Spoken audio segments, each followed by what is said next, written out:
Oh, that damn picture. It's been here the whole time. I can't believe I didn't see it. Johnny.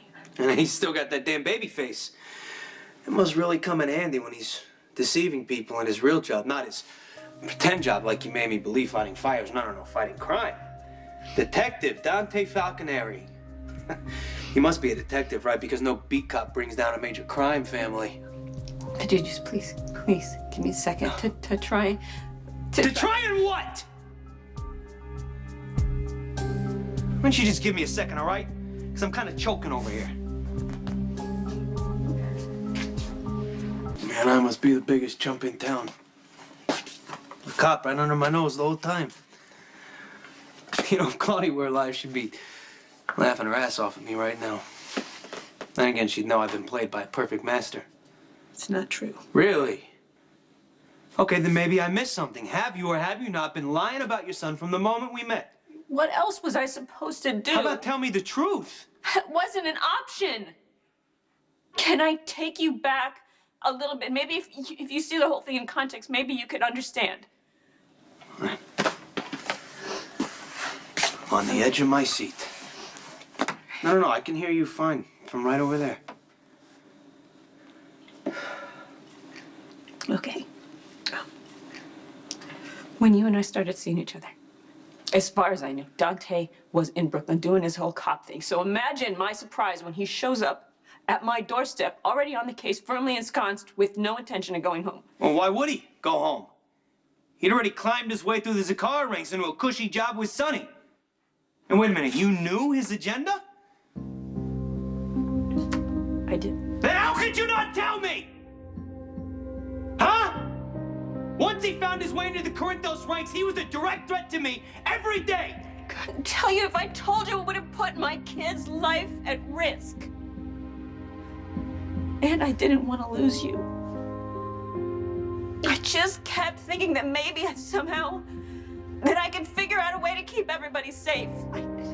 I know that sounds crazy, arrogant, but that's what I thought. And I kept begging him the whole time, please, to go back to Bensonhurst, but he wouldn't do it. I even threatened to blow his cover a couple of times, but he wouldn't do it. My son was determined to be the cop that finally brings Sonny down.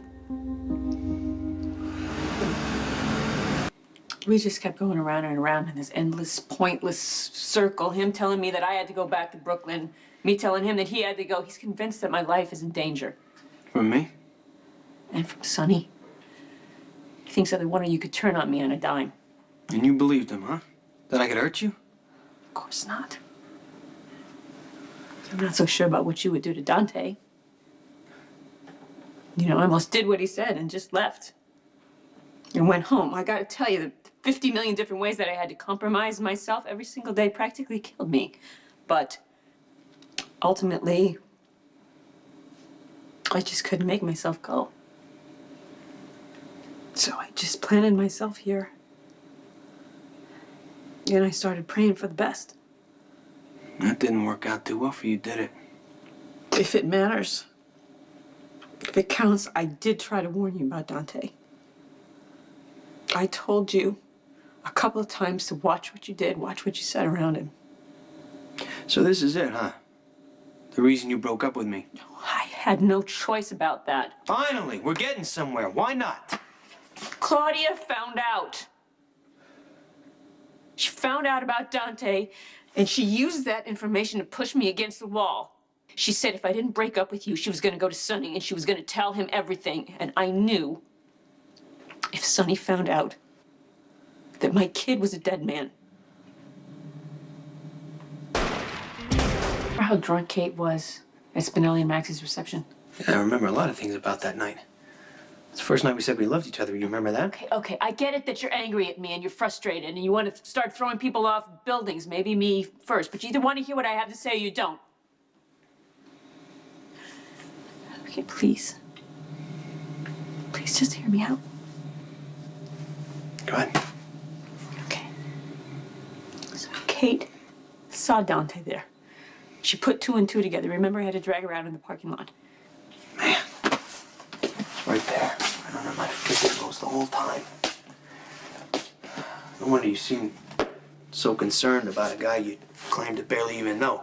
Connie was drunk off her ass.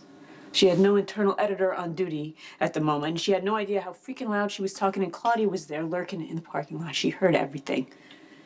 And she just couldn't wait to throw it in my face and use it against me, and guess what she wanted most? Me away from you. Knew it. So you see, I didn't have any choice. Well, Olivia,